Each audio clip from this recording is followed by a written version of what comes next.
Bienvenue dans le débat de France 24. L'Arabie Saoudite s'est-elle rendue coupable de crimes de guerre au Yémen? C'est un rapport d'un groupe d'experts de l'ONU qui accuse des frappes ciblant délibérément des civils, en plus des détentions arbitraires, la torture, les viols commis par toutes les parties au conflit.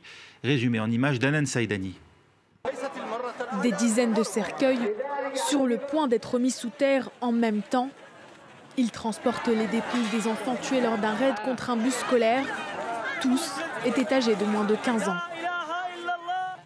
L'attaque menée par la coalition saoudienne a eu lieu le 9 août dernier. C'est ce genre de violence contre des civils qui a motivé un rapport par le Conseil des droits de l'homme de l'ONU. 40 pages publiées ce mardi et une conclusion probable. La coalition et ses adversaires du camp Houthi sont potentiellement coupables de crimes de guerre, principalement des attaques contre des civils et le recours aux enfants soldats. Contacté par France 24, le président de la commission lance un message à la communauté internationale.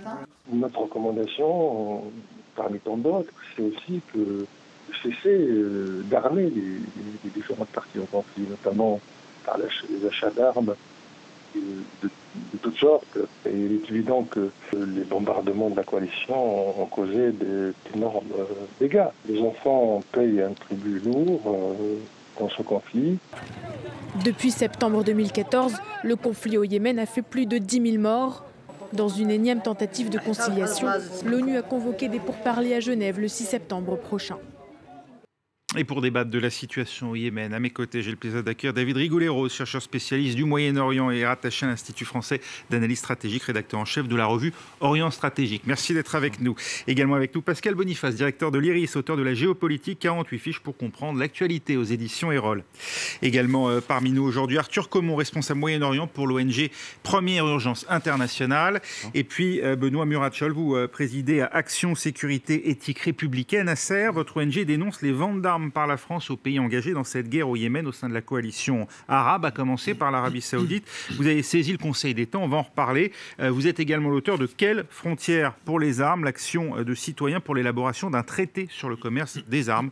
C'est paru en 2016. Merci d'être avec nous également. Ce rapport accablant pour l'Arabie Saoudite est donc publié à quelques jours de pourparlers sur le Yémen, organisé le 6 septembre prochain à Genève sous l'égide de l'ONU, alors que jusque-là, toutes les tentatives de règlement politique ont échoué. Ça ne risque pas vraiment d'aider à trouver une solution. Non, effectivement, il est quand même nécessaire que cette réunion ait lieu. Effectivement, pour l'instant, toutes les tentatives de médiation ont échoué parce que l'Arabie Saoudite est intraitable et qu'elle se sait soutenue de toute façon par les États-Unis. C'est aussi dans un cadre de reconfiguration géopolitique, d'un rapprochement très fort de l'Arabie Saoudite des États-Unis et d'une nouvelle politique saoudienne qui avait été présentée par certains comme étant réformatrice parce que le prince Mohammed bin Salman avait permis aux femmes de conduire, mais on voit que derrière cela, il y a de la répression interne et un durcissement de l'action et d'une militarisation de la politique en externe, avec un durcissement sur plusieurs points.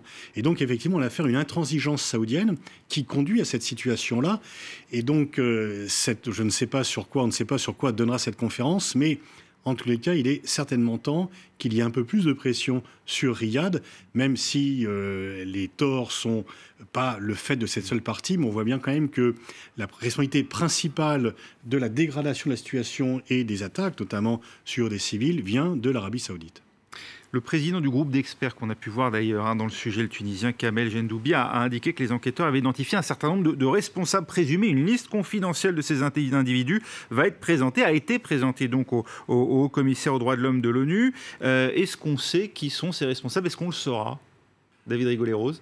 Pour l'instant, l'anonymat est préféré justement pour éviter de... C'est aussi un moyen de pression d'une certaine manière. Pour les responsables potentiels, de se savoir viser et en même temps en élargissant le spectre de ceux qui pourraient être aussi incriminés par la suite. Il y a une démarche qui est de poursuite judiciaire à terme, mais pour l'instant, non, c'est pas rendu public, même si les membres du Conseil de sécurité ont une certaine idée sur les responsables en question. Sans surprise, en tout cas, l'Arabie Saoudite, elle rejette les conclusions du rapport. Elle souligne le parti pris des enquêteurs, les erreurs méthodologiques, les mauvaises interprétations, dit-elle, du conflit. D'après elle, en gros, le rapport ignore le motif réel du conflit, à savoir ce qu'elle appelle le coup d'État des milices houthis soutenues par l'Iran contre le gouvernement légitime du Yémen, et ne mentionne pas le rôle de l'Iran dans la poursuite de la guerre et son soutien continu aux Houthis. Arthur, comment est-ce que... aujourd'hui, on sait de manière indubitable que les responsabilités sont d'un côté et pas de l'autre? Alors, Première Urgence Internationale, c'est une ONG humanitaire. Oui. Humanitaire. Donc on se doute bien que vous ne prenez pas parti. Voilà, néanmoins, constatez-vous que les civils sont plus systématiquement pris pour cible dans le cadre de bombardements aériens, par exemple? Alors, ce qu'on constate surtout, c'est l'ampleur de la crise. L'ampleur de la crise, c'est 75% de la population yéménite qui est en besoin d'aide humanitaire. Et sur ces 75%, c'est 22 millions de personnes, c'est 10 millions de personnes qui ont besoin aussi d'aide humanitaire urgente. Nous, on travaille essentiellement dans le nord du Yémen, dans la partie contrôlée par les Houthis. Ce qu'on voit, c'est surtout la quantité, enfin le nombre, l'énormité des besoins sur place. Benoît Morachol, même si vous contestez la vente par des puissances occidentales et notamment la France d'armes à l'Arabie Saoudite, pour vous, les victimes, elles sont davantage du côté des Houthis et de leur soutien ou de la population civile que des forces arabes? Non. Alors d'abord, nous, on n'a pas les moyens d'enquêter sur place, donc on se réfère au rapport, notamment des Nations Unies, mais aussi d'ONG. Je pense à l'ONG Mwatana qui est sur place et qui donne un certain nombre d'informations. Non, il n'y a pas. Alors, il n'y a pas une symétrie sur l'attaque. Ce que d'ailleurs dit le rapport. Est-ce que conteste l'Arabie Saoudite? Voilà. Et les Émirats Arabes Unis. Et sur la question du blocus, la question de l'Égypte aussi, puisqu'ils ont un Mistral vendu par la France qui croise en mer Rouge. Non, ce que l'on sait, c'est que il y a une conscience de tous les pays de dire il faut sortir de cette crise par le politique. Et dans ce même élan, les États comme la France, la Grande-Bretagne, les États-Unis, etc., continuent de vendre des armes. Donc il y a un paradoxe absolu. Et puis la question de la responsabilité, à un moment donné, devant le traité sur le commerce des armes. Oui, on évoquera effectivement cette question. Pascal Boniface, est-ce qu'il y a un parti pris des inspecteurs de l'ONU? Quid de la responsabilité de l'Iran? Est-ce qu'elle est occultée aujourd'hui par ces enquêteurs? Non, enfin, elle est établie, mais elle est nettement moins importante que ce que dit l'Arabie Saoudite. Bien sûr, dès que les Nations Unies interviennent, ils sont contestés par la partie qui est mise en cause. C'est le jeu normal. Alors, dire qu'il n'y a aucune interférence iranienne serait faux, mais dire qu'il y a une équivalence entre l'ingérence de l'Arabie Saoudite et les interférences iraniennes est également tout à fait inexact et disproportionné. Même lorsque les Houthis, comme on l'a annoncé ces derniers jours, tirent des missiles en direction de l'Arabie Saoudite à nouveau? Mais bien sûr, mais il faut voir un peu dans quelle proportion il y a une aide des uns et une aide des autres. En fait, on est dans un cadre général d'opposition frontale entre l'Arabie Saoudite et l'Iran, avec le nouveau prince héritier qui voit l'Iran comme une menace existentielle pour l'Arabie Saoudite et qui veut donc par tous les moyens s'opposer à l'Iran. Et le Yémen est la victime indirecte de cet affrontement. C'est une guerre par alliés interposés. Alors effectivement, les Houthis bénéficient d'une aide de l'Iran et l'Iran aide les Houthis. Mais dire que toute la révolte au Yémen est une ingérence de l'Iran, que la révolte a été fomentée de l'extérieur, on dit toujours lorsqu'il y a une révolte qu'elle est fomentée de l'extérieur. Mais il peut y avoir une aide extérieure. La naissance, elle n'est jamais extérieure. Il faut qu'il y ait des motifs. Et les motifs pour lesquels les Houthis se sont révoltés existent. Ensuite, que les Houthis aient à leur tour commis des atrocités, oui. Et le rapport, effectivement, des Nations Unies ne dit pas qu'il y a des torts uniquement d'un côté. On va en parler de ces atrocités. Peut-être un dernier point sur la responsabilité de l'Iran, David Rigoulet-Rose. Est-ce qu'elle n'est pas comparable en proportion à ce que fait l'Arabie Saoudite aujourd'hui au Yémen? Elle n'est pas comparable, non, évidemment, parce qu'il y a une coalition arabo-sunnite qui massivement intervient. Et l'Iran, effectivement, est un soutien au moins politique pour la milice houthi. Sinon, en termes de logistique aussi, il y a des livraisons d'armes. Alors, c'est le paradoxe, parce que l'Iran considère qu'il ne peut pas y avoir de livraison d'armes puisqu'il y a un blocus. Ce qui, en termes de raisonnement, est assez juste, même si des armes en provenance de l'Iran ont pu être saisies par le passé. Et donc, toute la question était de savoir si c'était avant le début de la guerre ou après. Donc, au niveau de l'ONU, effectivement, c'est pas forcément toujours établi. Ce qui est sûr, c'est que l'Iran a vu une opportunité dans cette affaire yéménite pour fragiliser le front sud de l'Arabie saoudite, même si il n'y a pas un activisme aussi important de l'Iran comme ça peut l'être en Syrie, évidemment. La coalition saoudienne promet une réponse juridique complète et détaillée. C'est du bluff d'après vous ?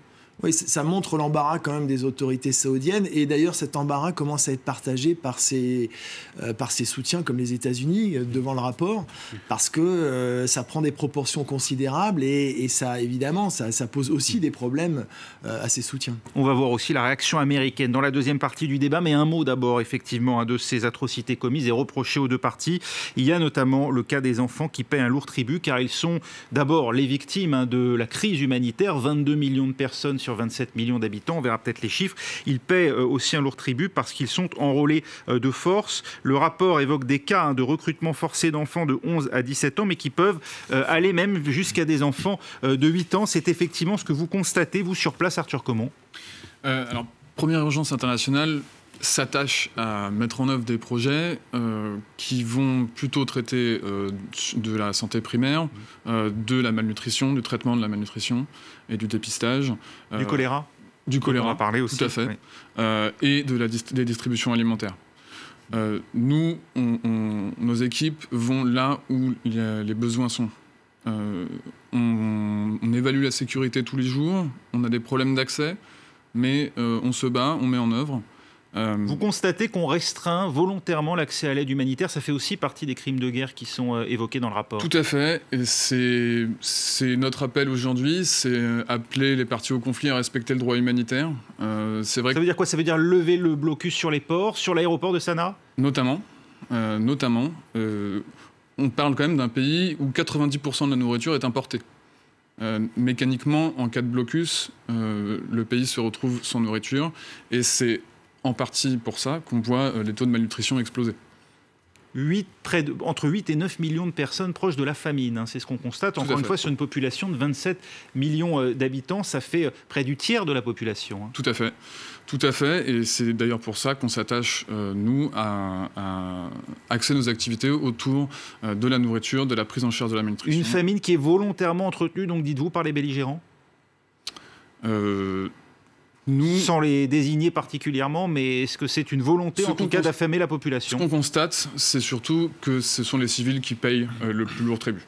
Et que c'est l'ensemble des Yéménites qui sont pris en tenaille par ce conflit. Sur le cas des enfants soldats, vous en avez vu, vous avez été témoin de scènes mettant en jeu des enfants parfois très jeunes ? Alors, personnellement, non. Et si ça avait été le cas, je resterais dans ma neutralité. Il y a également d'autres éléments qui permettent d'attester de manière dubitable. En tout cas, c'est ce que disent, c'est ce que dit ce rapport. Oui, une fois encore, on ne peut pas mettre en cause. Il y a l'indépendance des instances onusiennes. Ce sont des experts, donc ils vont sur le terrain. Et c'est même rare d'ailleurs que l'ONU mette en cause des États membres. Généralement, on peut plutôt reprocher un excès de prudence et de prudence diplomatique aux Nations Unies, dans la mesure où il revient à critiquer des États membres qui sont relativement importants. Donc on peut penser que quand il y a une telle attaque, une telle mise en cause d'États membres, c'est que vraiment c'est documenté. Une fois encore, c'est plutôt la timidité de l'expression de l'ONU qui est en cause que son agressivité, etc. On est peut-être même en dessous de la réalité. Voilà. Donc, hein. Et par rapport à l'accès, effectivement, quand vous avez un blocus, eh bien, effectivement, l'aide extérieure ne peut pas venir. Et c'est bien jouer sur les populations, c'est bien jouer sur affamer les populations pour faire céder. Donc, il y a une sorte de chantage. Un blocus entretenu par la coalition arabe. Par la coalition menée par l'Arabie saoudite, donc pour empêcher effectivement tout approvisionnement. Et ce blocus est forcément responsable de la famine qui est en train de se propager. Benoît Murachol. Oui, là, c'est un rapport, c'est pas le rapport des Nations Unies, c'est le rapport de la Commission des droits de l'homme des Nations Unies. Je pense qu'ils ont un peu plus de liberté pour dire les choses. Sur la véracité, sur la méthodologie, ils sont extrêmement rigoureux. Ils sont très en dessous de la réalité, d'ailleurs c'est ce qu'ils disent dans le rapport. Ils ont fait une évaluation à minima et comme ils doivent également protéger les personnes qui ont témoigné, ils n'ont pas pu donner toutes les informations qu'ils ont pu récupérer sur place. Donc là, on est sur... Et il y a l'appellation, il y a la qualification de crime de guerre.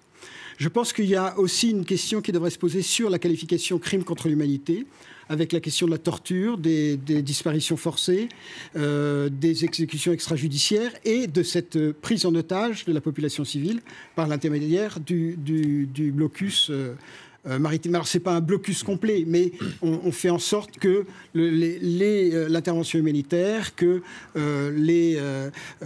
la nourriture, tout simplement, arrive plus difficilement et qu'elle soit toujours sujette à caution en négociation, de façon à ce que, surtout, aucune information ne sorte du Yémen. Donc là, il y a véritablement quelque chose qui nécessite une autre enquête. Et là, c'est le Conseil de sécurité qui devrait prendre cette décision et qui devrait envoyer à ce moment-là une commission d'enquête, bien sûr, indépendante, parce que la coalition donc, dirigée par l'Arabie Saoudite et les Émirats Arabes Unis ont diligenté eux-mêmes une commission d'enquête en disant « vous inquiétez pas, on va le faire nous-mêmes ». Et Human Rights Watch, notamment, montre que cette commission d'enquête s'attache plus à cacher les crimes de guerre qu'à véritablement faire le travail. Ce groupe d'experts éminents pour le Yémen, à l'origine de ce rapport ?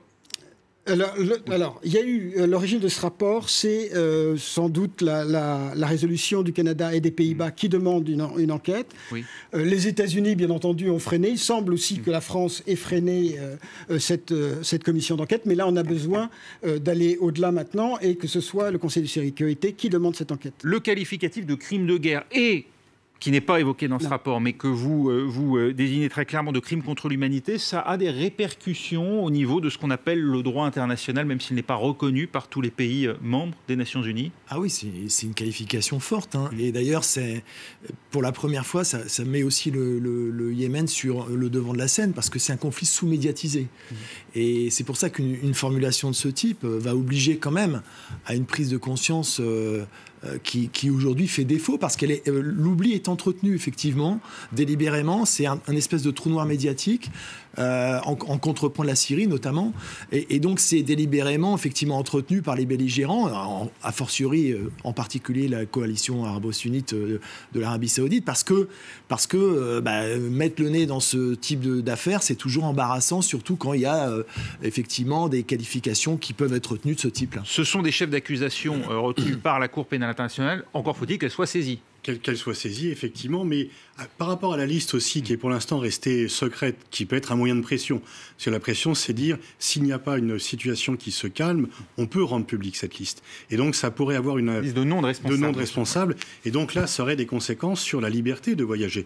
Des gens qui sont mis en cause, de partir à l'étranger, ce qui serait beaucoup plus difficile. Donc ça, c'est un moyen de pression. On peut comprendre que la liste soit rendue publique immédiatement, parce que ça ne serait pas forcément utile, mais c'est un bon moyen de pression que peut avoir la communauté internationale pour amener un comportement moins irresponsable de la part de la coalition. Une liste de noms de militaires de cette coalition ou de dirigeants politiques de ces pays. On ne le sait pas trop, mais on peut penser qu'il y a effectivement... Il y a des militaires, de toute façon. Des militaires, mais peut-être aussi des politiques. On en reparle dans un instant, dans la deuxième partie du débat, et je vous redonne la parole, Benoît Murachol. Restez avec nous.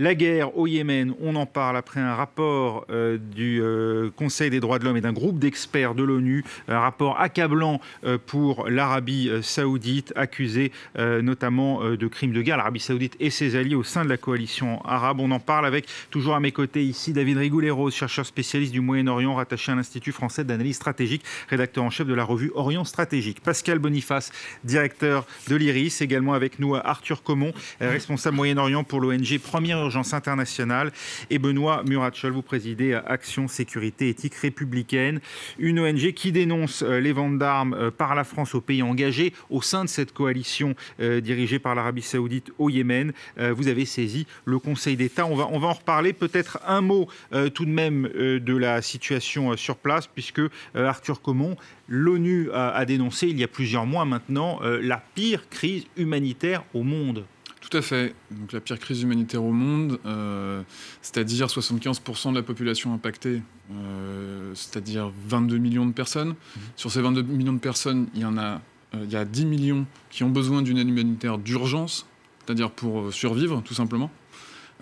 Et on parle de plus de 2 millions d'enfants qui sont en situation de malnutrition. Les conséquences du conflit, c'est les civils qui fuient de chez eux, qui perdent beaucoup de choses quand ils peuvent fuir, puisque souvent ils sont aussi pris au piège au milieu des conflits. Donc c'est la perte de leurs moyens, la perte de leur capital, c'est les infrastructures du pays, qu'elles soient d'eau, hygiène, assainissement, de santé, qui s'écroulent. Donc c'est un manque d'accès aux services essentiels pour... On parle quand même de 22 millions de personnes. On insiste sur l'urgence de la situation. Plus d'1 million de cas de choléra. Et alors, en fin d'année 2017, oui. Le chiffre officiel était plus d'1 million de cas. Avec le changement de saison, l'épidémie s'était un petit peu calmée. Parce que c'est lié aux pluies, la tombée des pluies qui fait ressortir l'eau des égouts notamment. Alors, ou inversement, les sécheresses qui concentrent les points d'eau. Et qui concentre l'agent pathogène. Donc destruction, comme je disais, des infrastructures d'hygiène et assainissement. Ça veut dire plus d'accès à l'eau potable. Alors, aujourd'hui, il fait 40 degrés, même sur les plaines côtières. Ça veut dire que les gens n'ont pas accès à la nourriture, n'ont pas accès à de l'eau, n'ont pas accès à des médicaments. C'est un pays qui a souvent été en proie au conflit armé, notamment entre Nord et Sud, mais qui, là, depuis 2015, voit une guerre menée notamment par une aviation extérieure bombarder une partie du territoire. C'est aussi le pays le plus pauvre de la péninsule arabique. Il y avait déjà une situation de détresse avant même cette guerre ? Tout à fait. Il y avait des manquements structurels qui préexistaient à la crise actuelle, mais la crise actuelle est venue, évidemment, renforcer ces manquements, enfin plutôt aggraver ces manquements. Et aujourd'hui, la situation est extrêmement urgente au Yémen. C'est, encore une fois, et on insiste bien sur la pire crise humanitaire au monde. Il y a des liens organiques entre le Yémen et l'Arabie Saoudite, et David Rigolero. Cette pauvreté, elle a été entretenue par l'Arabie Saoudite ? Il y a des rapports compliqués entre les deux pays parce que d'abord les 3 provinces du Nord ont été annexées en 1930, au début des années 30 par l'Arabie Saoudite, celles mêmes qui font l'objet justement de tensions militaires extrêmes, c'est-à-dire Jizan, Najran, Assir, donc avec des incursions de plus en plus fréquentes. Donc, et puis il y a une immigration yéménite en Arabie Saoudite qui historiquement est importante parce que du fait de la richesse pétrolière, effectivement, l'Arabie Saoudite faisait appel à une main-d'œuvre étrangère dont les Yéménites constituaient une bonne part. Et ils ont souvent servi de variable d'ajustement. Par exemple, lors de la crise du Golfe, ils avaient été expulsés malu militari. Et c'est évidemment cette main-d'œuvre extérieure, enfin en tout cas cette manne extérieure, avait un impact très important à l'intérieur du Yémen parce que c'était des sources justement financières qui permettaient au Yémen finalement de surnager. Et donc à partir du moment où cette situation est devenue caduque, ça renforce l'appauvrissement du Yémen qui est en train de retourner au Moyen-Âge quasiment. Enfin, c'est une situation absolument dramatique. Un pays longuement divisé entre Nord et Sud avec l'influence respective de l'Arabie Saoudite et de l'Iran et les États-Unis qui ont joué un rôle important. Oui, alors pendant très longtemps, c'était un combat entre communisme et capitalisme. C'était le Nord et le Sud. C'était le reflet de la guerre froide. Maintenant, ça a changé, mais le pays reste non seulement divisé, mais effectivement, ce pays qui était déjà le plus pauvre est maintenant le plus détruit de l'ensemble, et donc on est effectivement, comme l'a dit David Rigolero, revenu vraiment à l'âge, enfin des âges très très très anciens. Et donc effectivement c'est aussi un conflit qui est c'est vraiment très bien que France 24 en parle parce que il ne fait pas la une de l'actualité comme d'autres conflits. Donc il fait partie de ces conflits oubliés en grande partie parce que c'est plus loin, que c'est moins visible et que le poids de l'Arabie Saoudite contribue à occulter ce conflit parce que les Saoudiens n'ont pas du tout envie qu'on en parle dans la mesure où si on en parle, ça consiste quand même à les mettre en cause et donc ce n'est pas qu'il y a une omerta totale mais on n'en parle pas suffisamment par rapport à l'ampleur de la crise humanitaire aujourd'hui. Et donc il y a vraiment là pour le moins urgence à aller vers une solution, au moins un cessez-le-feu, de permettre l'accès de l'aide humanitaire pour éviter qu'il y ait une hémorragie de population. Et on voit bien donc accès de l'aide humanitaire premièrement, cesser le feu qui va avec, et puis faire de vraies négociations pour aller à une solution diplomatique, alors que pour l'instant, rien de tout cela n'est en vue. Et le 6 septembre est déjà quand même un horizon un peu lointain. Mais c'est vrai que les Saoudiens, quand même, commencent à sentir une pression internationale qui monte. Et on peut dire que les soutiens de l'Arabie Saoudite commencent également, même si c'est encore modéré, à sentir cette pression, notamment aux États-Unis, et y compris en France, où ça commence quand même à faire désordre. Parce que les ONG font leur travail d'alerte et de conscientisation de l'opinion publique. Puis ça coûte cher. Mais il y a quand même un problème d'évaluation. Alors il y a toujours cette histoire de droits de l'homme. Certains États, les pays du Sud, disent il y a les droits de l'homme pour vous, les Occidentaux, c'est pas la même chose que pour nous. Je pense que les droits de l'homme, c'est la même chose pour tous les pays. Seulement, il y a cette discrimination sur l'interprétation des droits de l'homme. Si on imagine que si c'était à la place de l'Arabie Saoudite, des Émirats Arabes Unis, de l'Égypte, si c'était l'Iran qui bombardait le Yémen, ce serait un scandale absolu. Il y a une mauvaise conscience occidentale, vous pensez, vis-à-vis du fait que l'Occident soutient l'agresseur en l'occurrence ? Alors, la mauvaise conscience aujourd'hui, elle n'est pas visible en tout cas, mais encore une fois, comment faire la paix en continuant d'envoyer de l'armement pour faire la guerre ? Là, il y a un paradoxe absolu. Et ce paradoxe absolu semble ne pas gêner, même si la pression commence à monter.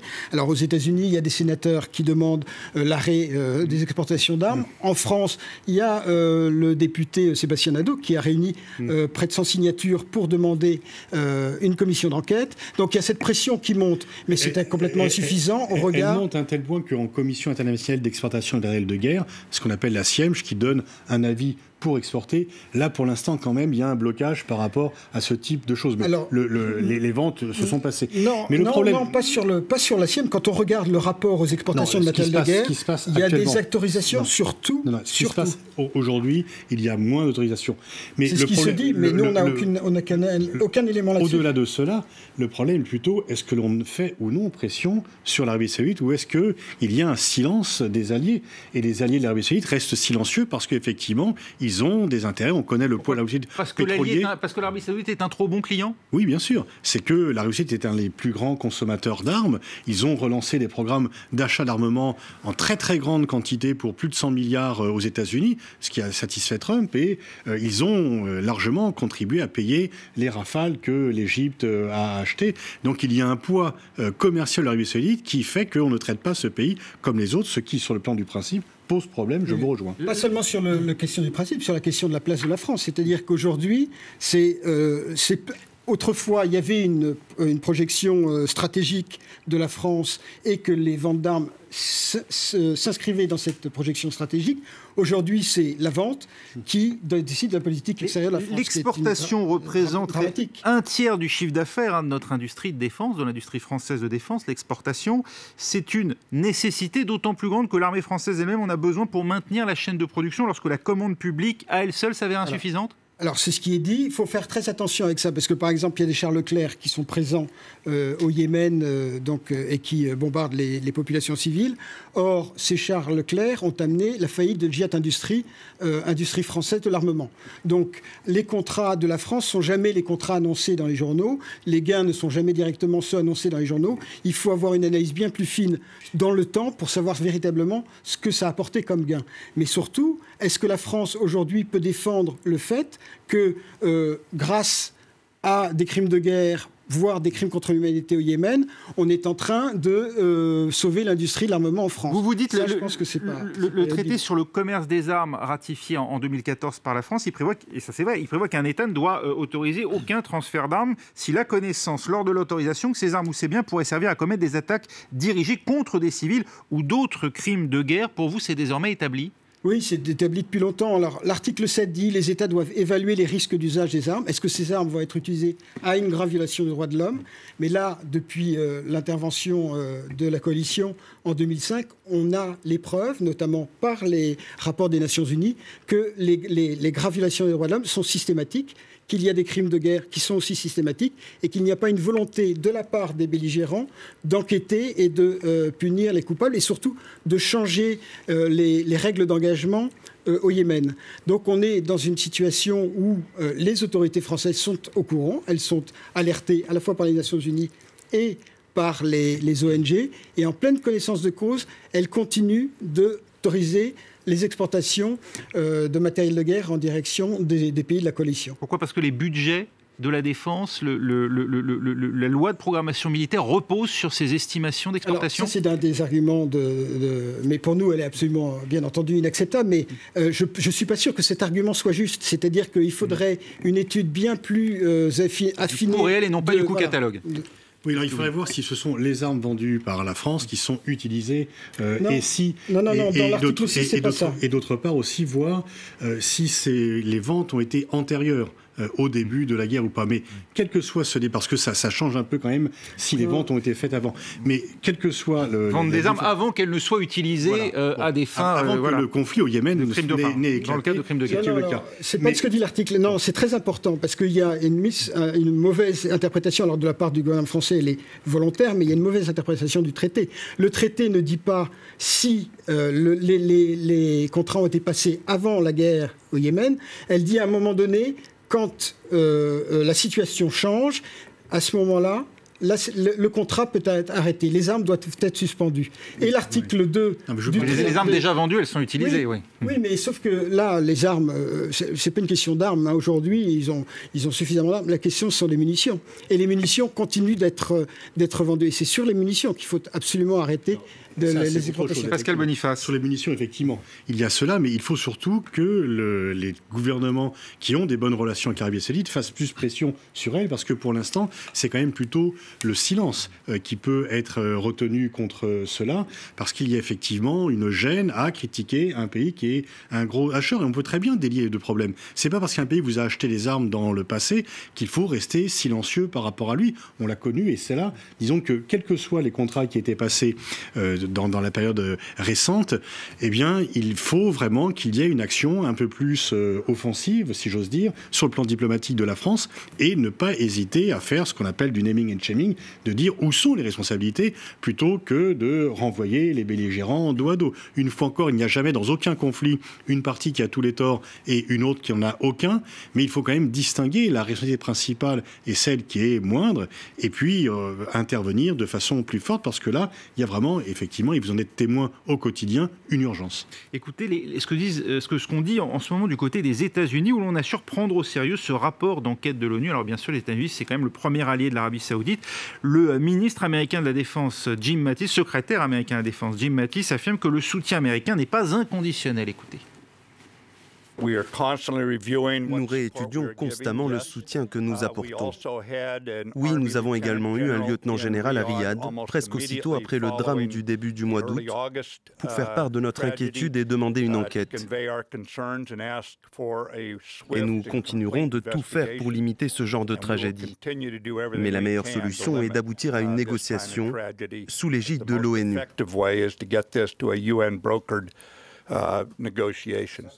Voilà, le drame du début du mois d'août, c'était un autocar, je crois, avec 40 enfants à bord. Et c'est vrai qu'aux États-Unis, le débat est sensible parce que dans l'opinion publique américaine, les Saoudiens ont très mauvaise presse.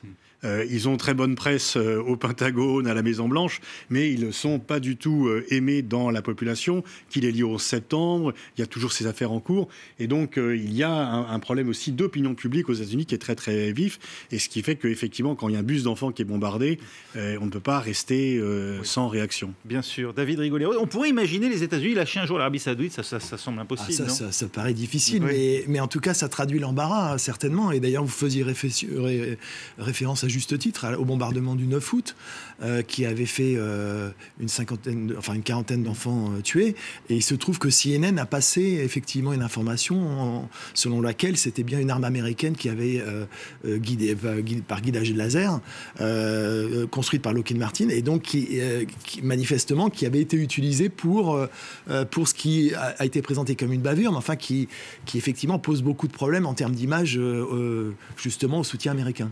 C'est ce que vous observez, Arthur Caumont. Alors, bien sûr, j'imagine que vous n'analysez pas en détail l'armement qui est utilisé, mais pour vous, il y a une présence occidentale à travers ces armes dans ces crimes qui sont perpétrés au Yémen ?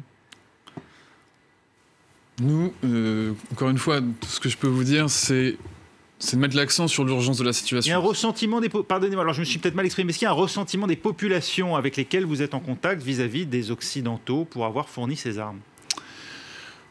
Je pense que le ressentiment est très largement orienté en fonction des parties au conflit.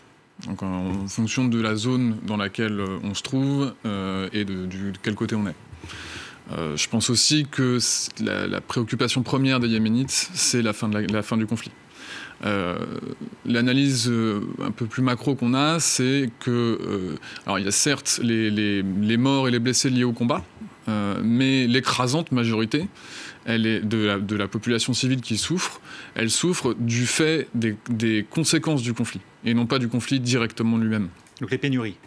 Notamment. Pénurie et épidémie. Pénurie et épidémie. Ça, c'est un point absolument essentiel. C'est-à-dire que, bon, les chiffres, on parle de plus de 6 000 morts, etc., mais c'est déjà absolument inacceptable. Donc, mais 10 000, c'est l'impact humanitaire profond. C'est 75% de la population. Oui. C'est ça qui, à mon avis, va à un moment amener les Nations Unies à examiner la question des crimes contre l'humanité. C'est ce côté systématique.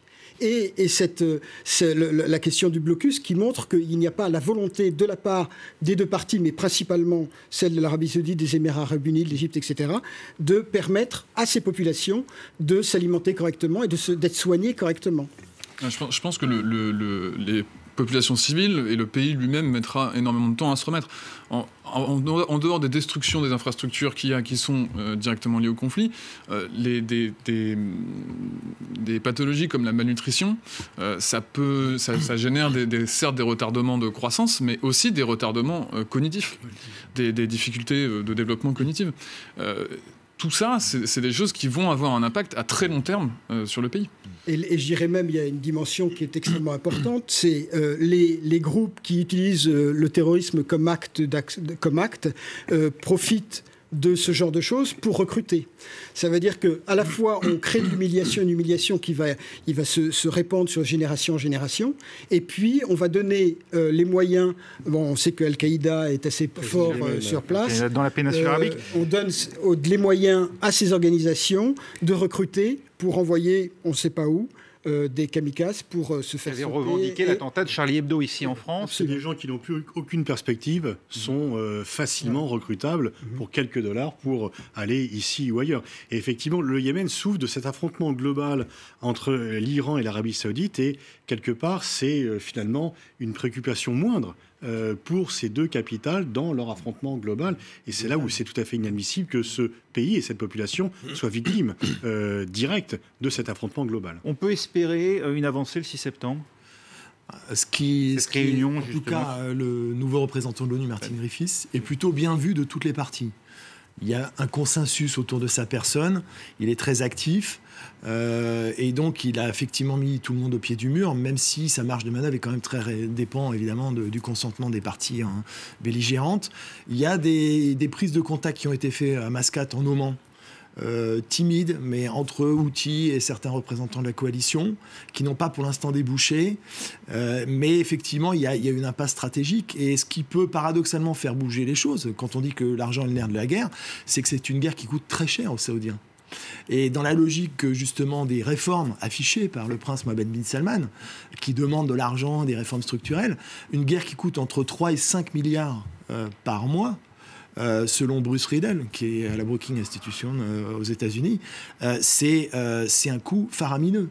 Et donc c'est ça, paradoxalement, qui va peut-être faire bouger un peu les choses du côté saoudien, plus que des questions éthiques ou morales. En face, surtout, c'est un échec. C'est-à-dire qu'il n'y a pas de solution militaire à ce conflit. La Russie dépense un argent important pour ne pas avoir de victoire militaire. Donc c'est une guerre sans fin, sauf par attrition de la population du Yémen. De quel soutien réel bénéficient les Houthis face à eux ? On a des échos très différents selon à qui on s'adresse. On a effectivement des interlocuteurs qui ne sont pas proches du pouvoir officiel yéménite et qui disent qu'il n'y a absolument aucun soutien profond de la population, aucun enracinement. Il y a un soutien iranien, il y a un soutien syrien. Alors, c'est vrai, mais on n'a pas d'éléments. Les missiles, tout le matériel qui est utilisé par les Houthis est principalement pris dans les stocks existants. Donc, quand on aura les éléments probants de matériel nouvellement fabriqué, nouvellement transmis, on pourra dire oui, là, il y a des véritables le racisme politique ou sociologique. Mais c'est ce qu'on a dit au début. Elle est dans la population. Elle est dans la population, pas dans la population. Mais l'échec de Ben Salman, qui n'a pas réussi à faire la réforme économique qu'il voulait, l'Arabie Saoudite, malgré l'augmentation du prix des pétroles, n'est pas en si bonne performance. Là, Aramco n'a pas pu être privatisé. Il a mené une politique de force quand même qui a un petit peu fait trembler la population. Donc sur le plan intérieur, il n'est pas en si bonne position. Le blocus du Qatar, l'affaire du Yémen, l'affaire du Liban, pour l'instant, il a quand même échoué sur tout ce qu'il a entrepris. Il peut commencer à être contesté en interne. Parce que le pari de dire « je suis le chef et je fais tout ce que je veux » est un pari qui est en phase de se retourner. Et c'est pour ça qu'il est important que les médias comme le vôtre continuent de parler de ce conflit, que les ONG maintiennent leur pression pour qu'il y ait un espoir de dire finalement reconnaissons l'échec, ça coûte plus cher que par rapport en plein de termes que je ne peux gagner là-dessus, et que finalement, y compris dans son duel contre Téhéran, eh bien, l'Arabie Saoudite perd du terrain, notamment par son comportement au Yémen. Merci Pascal Boniface, merci également à David Rigoulet-Rose d'avoir été avec nous, à Arthur Comon et à Benoît Murachol. C'est la fin de ce débat, l'actualité continue, restez avec nous sur France 24.